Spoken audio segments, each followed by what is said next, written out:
The paper is about a very specific kind of technical change. So there are lots of pieces to technical change. Some of it has to do with producing consumption goods. What my paper is about is the particular importance of capital goods, the equipment used by farmers, by factories, telecommunications equipment. And an important fact about that specific piece of output is the relative price of equipment in the U.S. and other developing countries has been falling very rapidly over the last 60 years. Now, the fact that that relative price is falling means that, producers, businesses, farmers, everyone who's a producer can use and wants to use more and more of that equipment. So that the falling price means they can afford more machinery for their farm, more machinery for their factory. And that raises productivity. And as long as that decline in the relative price goes on, it contributes to long-run growth. Just year after year after year, the price of equipment keeps falling, and it contributes.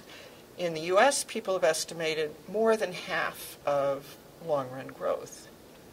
Now, the fact that these capital goods are traded internationally, and they are a big component of world trade, means, in effect, that every country in the world could enjoy this growth, additional growth, coming from cheaper capital goods. So if Peru or any other country that imports equipment from the U.S., from Japan, from Europe, can enjoy through their imports, through their improving terms of trade, this declining price of equipment and enjoy the growth, the long-run growth that comes along with it.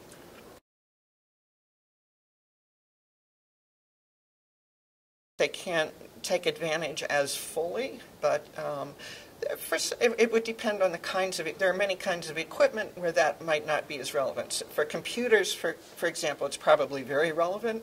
For, say, farm equipment, it may much less relevant. So that would perhaps, reduce to some extent this effect, but I would think not eliminate it altogether.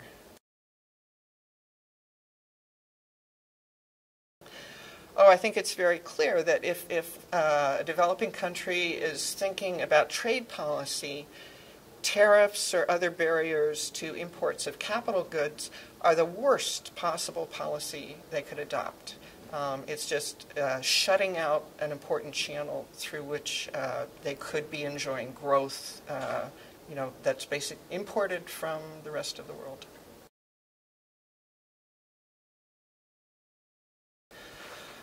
Well, I think